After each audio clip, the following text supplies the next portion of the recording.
Já olhou para alguém e pensou, o que passa na cabeça dela? É hora de Divertidamente 2, pessoal! Então vamos ver o que passa na cabeça dos roteiristas, do diretor e dos consultores do filme. Vamos ver quais são as teorias que inspiraram Divertidamente e se o filme é inteiramente baseado em teorias ou se há licenças poéticas. Vamos falar em especial da ansiedade. E esse filme será sem spoiler, então pode ficar tranquilo. E se prepara, pois como diria o rei, são tantas emoções.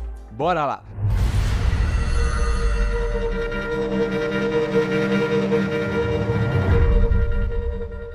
Oi pessoal, eu sou o Dr. Matheus e recentemente assisti ao filme Divertidamente 2, gostei bastante. Falo para todo mundo que assistiu já ao primeiro filme e gostou, vai gostar deste também, tá? Com certeza. Este filme tem sido muito bem avaliado pela crítica e está sendo um sucesso de bilheteria até agora nesse ano. E bem, para aqueles que ainda não assistiram ao primeiro filme, acho que vale a pena assistir primeiro, pois apesar desse ser uma história fechada, o primeiro filme já introduz alguns personagens, alguns conceitos que voltam para essa história também. Então, assista.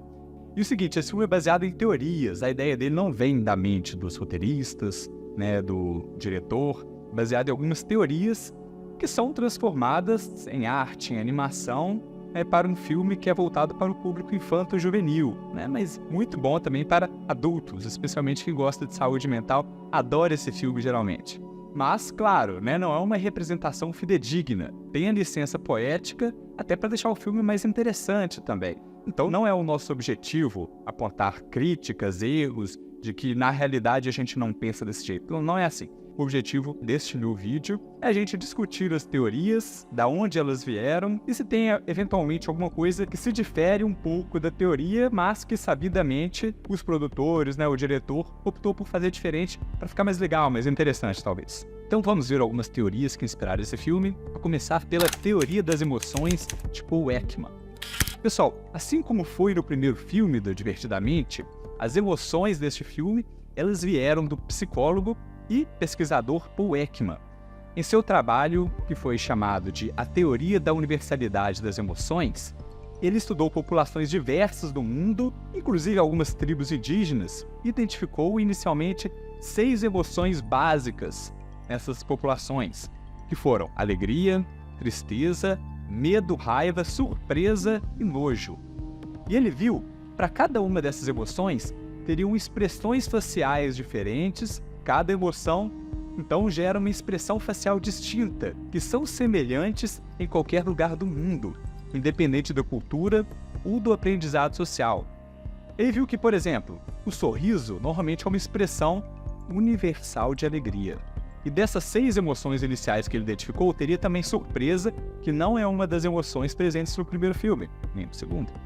O seguinte, aparentemente, então, os roteiristas optaram em não deixar surpresa, que achou que seria algo aparentemente um pouco parecido com medo, Então não tem esse personagem, essa emoção surpresa nos filmes. O interessante é que, passado algumas décadas, Ekman acrescentou novas emoções básicas à sua lista. Por exemplo, ele acrescentou desprezo e vergonha, que são novos personagens desse segundo filme, tá até no trailer, e outras que não foram contempladas no filme, por exemplo, complacência, culpa, diversão, entusiasmo, arrogância e prazer.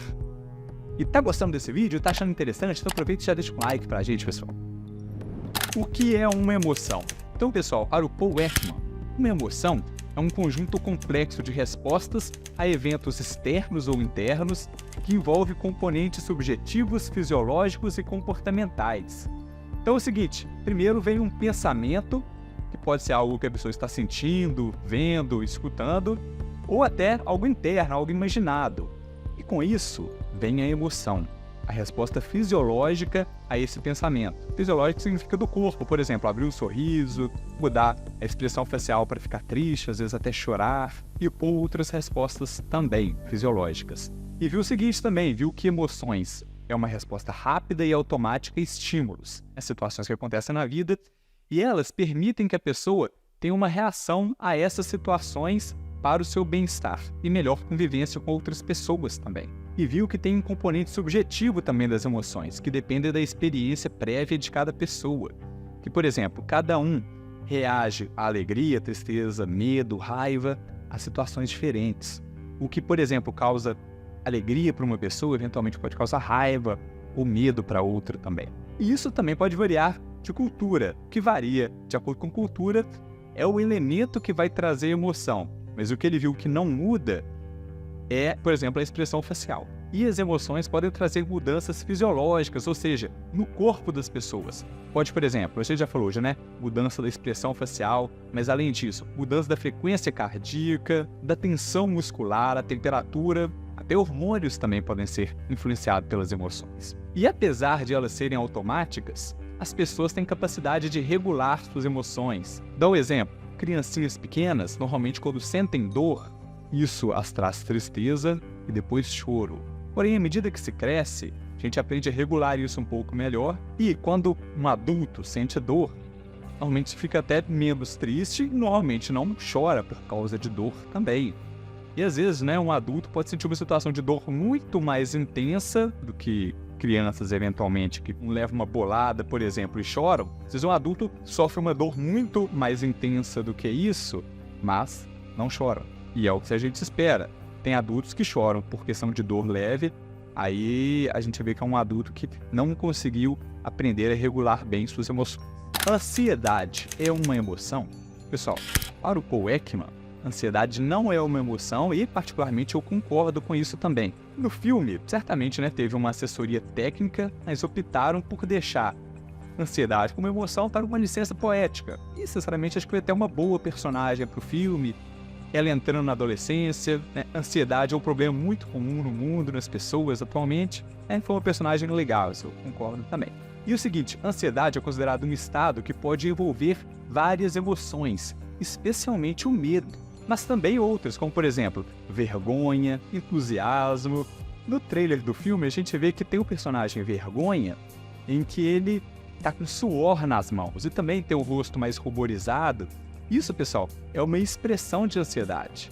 E, por exemplo, a vergonha está muito relacionada a um transtorno de ansiedade chamado transtorno de ansiedade social, ou fobia social. Então, essa é uma situação muito relacionada a vergonhas que a pessoa sente, né? E como o próprio nome diz, é também chamado de transtorno de ansiedade social. Quando a pessoa tem, por exemplo, uma vergonha desproporcional para apresentar trabalhos, para ser observada por pessoas, seja, por exemplo, quando ela está fazendo uma alimentação, comendo, ou bebendo algo, às vezes ela até tem vergonha de fazer isso de maneira pública. Tem gente que já me falou que tem vergonha em, por exemplo, jogar futebol se tiver outras pessoas olhando. Então, se isso for de uma maneira desproporcional que traz problema para ela, a gente chama isso de transtorno de ansiedade social ou fobia social. A expressão muito intensa da vergonha. E para o Paul Ekman, cada emoção, então, tem uma expressão facial específica.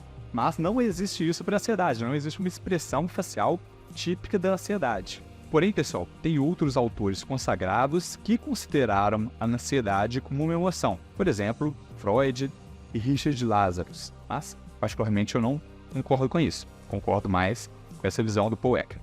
Quando se inicia a ansiedade? Será que é só na puberdade mesmo? Pessoal, é o seguinte, todo ser humano tem ansiedade, desde bebês. Em bebês e crianças existe a chamada ansiedade de separação. É a situação que o bebê ele não gosta, né, e expressa quando é afastado de seus cuidadores, né? Normalmente o pai ou mãe, vê que a criança já chora com isso. E pode até ocorrer de ser uma situação pior, isso pode ser até um transtorno, né? Então, seguinte, ansiedade em si não é um problema. Normalmente é uma coisa boa. Ela nos prepara para situações de correr ou lutar. Dá mais adrenalina, coloca músculos no sangue. Então pode ser uma situação de, por exemplo, a gente vê um animal perigoso e é importante a gente ter essa ansiedade para conseguir correr mais rápido. Às vezes, por exemplo, diante de um cachorro, né, que está indo na nossa direção, uma pessoa consegue pular um muro que em situações normais ela não conseguiria, consegue com facilidade até isso, por ajuda também da ansiedade, né? Esse aumento da adrenalina, mais sangue nos músculos, mais força, ajuda para essas situações. E a ansiedade até nos ajuda em questões da vida hoje em dia, de produtividade. Por exemplo, às vezes quando a gente está próximo a um deadline, a um momento de ter que entregar um trabalho, por exemplo, a gente fica um pouco mais ansioso com isso e acaba que a gente produz mais. Desde crianças, às vezes tem que se estudar para a prova, e só próximo da prova consegue estudar um pouco mais, até adultos também, isso acontece. Então, pessoal, existe uma curva que a gente relaciona a ansiedade e a produtividade. Vou mostrar para vocês. Como se fosse Sim. Então, aqui eu vou colocar aqui embaixo a ansiedade, né? E esse eixo aqui, o eixo da produtividade.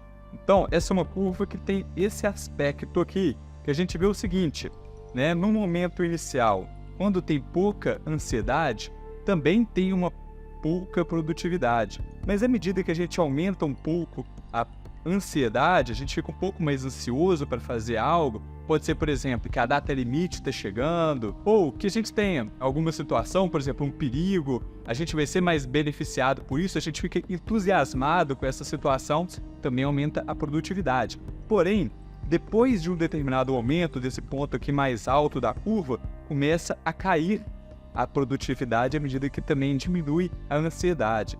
Vai chegar um momento em que talvez você fica mais distraído, a concentração piora, até chegar num ponto em que é zero, né? Pode chegar a zero a produtividade, que você fica paralisado, num ataque de pânico, por exemplo. Mas não apenas nesse sentido, né, de estudo, trabalho, mas também a gente pode pensar isso como uma situação de vida real, até de vida primitiva. Imagina uma situação que você teria que fugir de um animal, de um tigre, de um leopardo, uma onça, mas a sua ansiedade é tanto que, na verdade, você não fica mais rápido, mais forte, você fica paralisado com a situação, você pode até cair, né, um lapso, né, ter uma crise de ansiedade, ter um ataque de pânico e ficar paralisado na situação, cair, aí o quê, né? Você vai ser devorado por esse animal, por esse felino. Então existe uma ansiedade ideal, né, e o ideal é que a gente fica abaixo daquele nível que passa a trazer problemas. Quando passa a ansiedade a trazer problemas com frequência pra gente, aí a gente chama isso de transtorno de ansiedade. E pode acontecer em qualquer idade. A gente falou da ansiedade de separação de crianças e bebês, mas pode também ter o transtorno de ansiedade de separação. Né? Imagina criança que quando vai ter que ser levada para a escola e vai afastar dos pais, chora bastante de maneira descontrolada, não consegue ficar bem nessa situação, ou mesmo em casa, às vezes pequenas situações de... Tem criança que simplesmente ao fato de ir pro banheiro, ou ela ou os pais já se sente mal com isso, às vezes tem pesadelos sobre ficar longe dos cuidadores, ou até sintomas somáticos. A criança pode sentir dores de cabeça, dor no peito, dor na barriguinha, né, por causa disso, dormir mal também, coração disparar, então isso pode acontecer. Normalmente a gente não usa medicamentos para essa situação, a gente recomenda a psicoterapia e às vezes também produtos naturais calmantes, por exemplo, chás calmantes que a gente faz para isso. E algo interessante sobre o aumento dos transtornos de ansiedade é que eles acontecem e são mais frequentes nos momentos de mudanças hormonais, que no caso das meninas é justamente na puberdade e depois do climatério, que é o período logo antes e logo depois da menopausa. Então esse momento de mudança hormonal é quando mais facilita o surgimento dos transtornos de ansiedade, né? As situações de ansiedade patológica que trazem problemas, aquele momento já mais baixo da curva. Teorias sobre memórias. Então, pessoal, a franquia Divertidamente também trabalha com algumas teorias sobre memórias. São teorias porque são situações que a gente não consegue confirmar.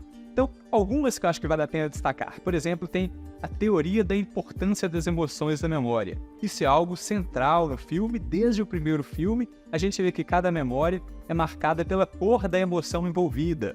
Alegria, tristeza, raiva. Tem também a teoria da reativação e reconsolidação da memória, que é a teoria que propõe que as memórias não são estáticas, elas não são fixas, elas podem ser reativadas e modificadas. Aí no primeiro filme, vocês lembram que quando a tristeza toca numa memória feliz, ela se transforma numa memória triste. E tem também a teoria das memórias autobiográficas, que é uma teoria que fala que existem memórias que são mais significativas e mais duradouras, que são as memórias que participam da formação da nossa personalidade. Emoções reprimidas. Pessoal, tem um momento do trailer até que fala, somos emoções reprimidas. Somos emoções reprimidas! Isso vem da psicanálise de Sigmund Freud, que desenvolveu o conceito de repressão ou recalque. Tá aqui um sinônimo, tá? Os dois, ou repressão ou recalque, mesma coisa. E na psicanálise, a repressão acontece quando um pensamento está em conflito com a estética ou a moral dessa pessoa. Considera que aquele pensamento, aquela ideia, é algo ruim, inaceitável. E com isso, essa informação é colocada fora da consciência, ou seja, se esquece dela. Mas essa memória, essa informação não é destruída. Ela apenas vai da consciência para o inconsciente. Mas, apesar de no filme falar em emoção reprimida, a gente considera que pode se reprimir um pensamento, uma memória ou uma ideia, não uma emoção. No máximo, a gente pode falar em reprimir um pensamento que está associado a uma emoção. Mas perceba, por exemplo, pode reprimir um pensamento, uma lembrança de um abuso que poderia estar associado a tristeza, medo, raiva, mas perceba que nesse caso, o que a gente reprime é a ideia, mas ainda assim a pessoa, ela ainda assim poderia ter esses sentimentos, essas emoções de tristeza, raiva, medo em situações diferentes. E agora vamos responder algumas perguntas que foram enviadas no Instagram DR Matheus Cabral. Se não segue, segue lá também, lá tem um conteúdo mais rápido, às vezes mais interativo, às vezes algumas bobeiras da minha vida pessoal também, então segue lá. Então uma pergunta enviada pela Kel Dias Fotografia. A ansiedade, para mim, pareceu ser mais TDAH, super agitada, né? Então o TDAH é o transtorno do déficit de atenção e hiperatividade, e eu concordo, Raquel, tá? Concordo com você. Então mostrou a ansiedade é uma personagem muito elétrica. Então, a gente vê isso mesmo. Mas o seguinte, eu entendo, particularmente, que ansiedade é algo muito ligado a TDAH, que a gente dá nome diferente, mas a maioria das pessoas, que no caso, por exemplo, tem TDAH, sempre tem ansiedade também associada. Alguns têm mais, outros têm menos. E o contrário também, quem tem ansiedade tem algumas questões de TDAH.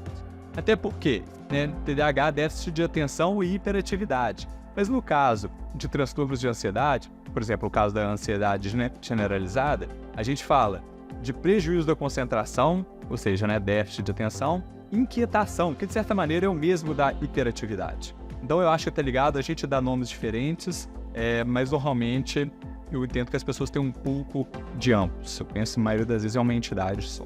Bem, uma outra pergunta agora de Aline Oaki. O vício é considerado uma emoção?